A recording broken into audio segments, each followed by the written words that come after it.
केंद्रीय मंत्री ज्योतिरादित्य सिंधिया ग्वालियर के मुरार इलाके में लाल टिपारा गौशाला बायो सीएनजी प्लांट की आधारशिला रखने पहुंचे। केंद्रीय मंत्री सिंधिया ने कहा कि भारतीय परंपरा को जीवित रखने के लिए आधुनिक रूप से इस गौशाला में इंडियन ऑयल कॉरपोरेशन की मदद से 100 टन का बायो सीएनजी प्लांट लगाया जा रहा है। सीएनजी प्लांट की मदद से नगर निगम की गाड़ियों का संचालन किया जाएगा और नगर निगम को हर साल तकरीबन 7 करोड़ रुपये का इस बायो सीएनजी प्लांट से लाभ होगा। ज्योतिरादित्य सिंधिया ने कहा कि इस बायो सीएनजी प्लांट से सभी आधुनिक मशीनरी जुटाई गई हैं। इसके साथ ही गौशाला का भी विकास किया जा रहा है। देश भर में लाल टिपारा गौशाला नए आयाम स्थापित करेगी।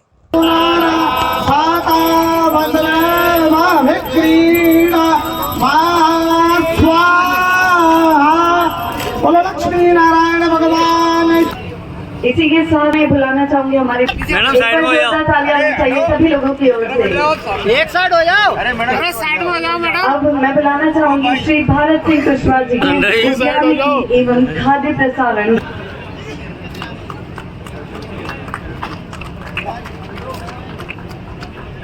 अब आगे मैं बुलाना चाहूंगी हमारे बीच में श्री मुन्ना लाल गोयल। तालियों की आवाज आती रहनी चाहिए।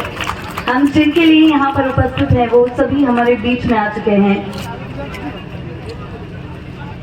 अब मैं आगे बुलाना चाहूंगी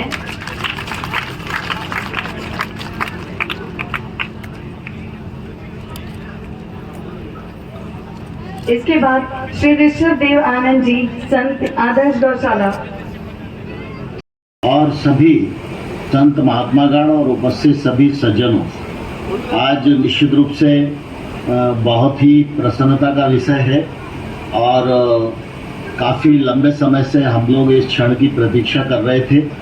वो क्षण आज इंडियन ऑयल कॉरपोरेशन के सौजन्य से हम सब के सम्मुख उपस्थित हुआ है। यह निश्चित रूप से हम सब के लिए बहुत ही प्रसन्नता की बात है।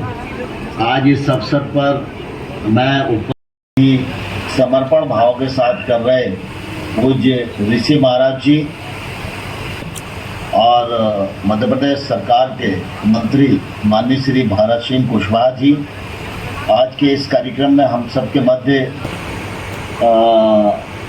आदरणीय शांतनु गुप्ता जी, आदरणीय दीपक कुमार वसु जी। तरक्की के लिए ये सीएनजी प्लांट निश्चित रूप से इस समय में, जैसा मैंने कहा, ग्रीन ग्वालियर, प्रदूषण युक्त ग्वालियर और जैविक खेती को भी बढ़ावा मिलेगा। इसलिए मैं मंच का बार बार अपनी ओर से बहुत बहुत अभिनंदन करना चाहूँगा आप सबको। बहुत बहुत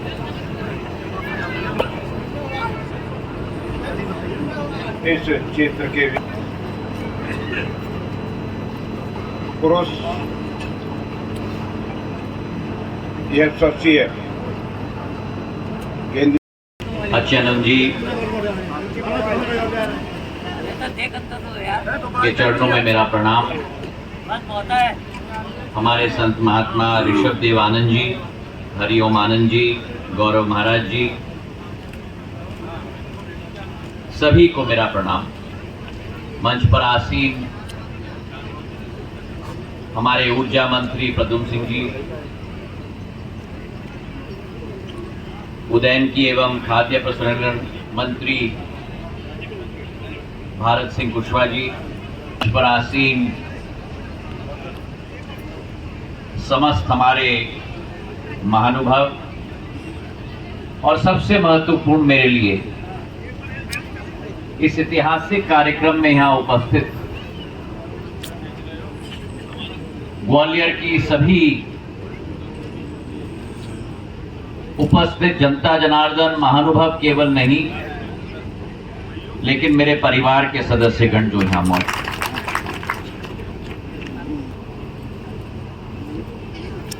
एक नई शुरुआत मध्य प्रदेश के शिखर ग्वालियर चंबल संभाग से हो रही है।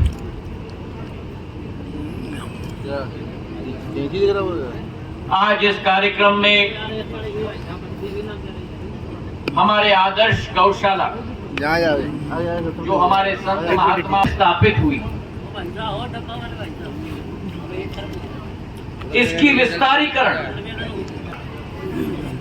के कार्यक्रम के में उपस्थित होकर मैं अपने आप को सौभाग्यशाली मानता हूं।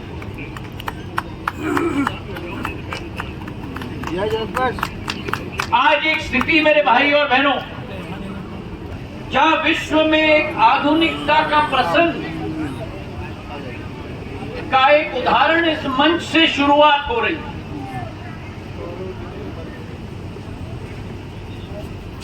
वहीं ग्वालियर के लिए, मध्य प्रदेश के लिए और भारत के लिए एक प्राचीनता की गौरव का विषय भी आज हम सबके, और आज वो प्राचीनता और आधुनिकता का की जो संगम की हम बात करते हैं, जैसे नदियां मिल जाती है समुद्र की तरफ, आज वही संगम इस मंच से तय किया जा रहा है। जो पुराने जमाने में कहा जाता था अगर आप, तो वो उस समान है जैसे तीर्थ स्थान में जाके स्नान करना।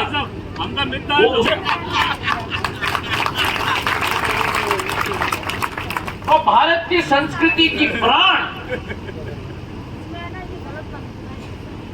भारतीय संस्कृति की प्राण सदैव गौ माता रही। प्राचीन काल से आधुनिक काल भारत की संस्कृति इसके साथ जुड़ी हुई, जो परंपरा, जो मूलधारा रही। हम बात करते हैं गंगा की, गोमती की, गीता की, गोविंद की, लेकिन गंगा जी के साथ, गोमती जी के साथ, गीता जी के साथ, गोविंद जी के साथ एक और ग जुड़ी हुई है, और वो हमारी गौ माता है।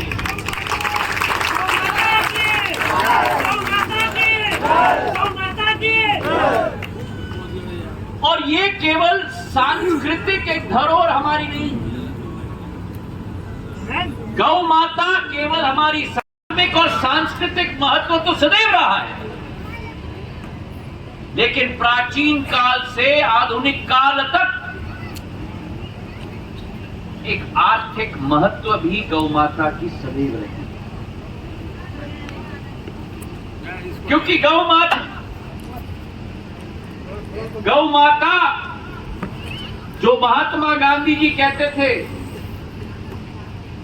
कि असली भारत की आत्मा गांव में बसती है, तो जब महात्मा गांधी जी कहते थे कि भारत की आत्मा गांव में बसती है, तो मेरे भाई और बहनों, गांव की आत्मा गौ माता में बसती है।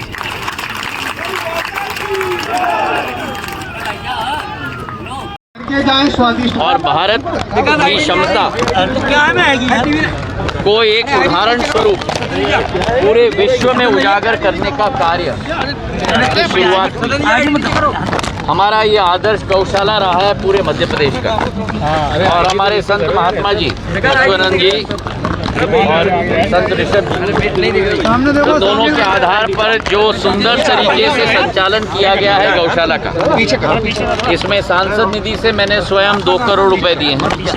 2000 गौ माता के लिए एक नया गौशाला बनेगा, पूर्ण पंखों समेत, पानी की योजना समेत, खान पान की व्यवस्था समेत एक नया आधुनिक गौशाला बनेगा। और इंडियन ऑयल कॉरपोरेशन के द्वारा 31 करोड़ रुपए के अनुदान राशि के आधार पर बायो सीएनजी प्लांट स्थापित होगी। करीब 100 टन का सीएनजी प्लांट, जिसके आधार पर नगर निगम की सारी गाड़ियां चलेंगी, और उसी के साथ करीब करीब वर्ष में 7 करोड़ की आय इस गौशाला को मिलेगी। तो भारत की प्राचीनता और आधुनिकता दोनों का संगम जो प्रधानमंत्री जी की सोच और विचारधारा है, जिसके आधार पर बजट में गोवर्धन योजना, जहाँ 10,000 करोड़ रुपए का आवंटन किया गया था, वेस्ट टू वेल्थ प्लांट स्थापित करते हुए इसका सुंदर एक उदाहरण हम ग्वालियर में आज देख रहे हैं। ग्वालियर बदल रहा है, ग्वालियर आगे बढ़ रहा है। वीडियो को लाइक करें, हमारे चैनल को सब्सक्राइब करें, बेल आइकन जरूर प्रेस करें हमारी न्यू वीडियो सबसे पहले देखने के लिए। सब्सक्राइब करने के बाद ना घंटी बजा देना, ताकि जब भी मैं कोई न्यू वीडियो अपलोड करूं तो तुम्हारे फोन की घंटी भी बजे।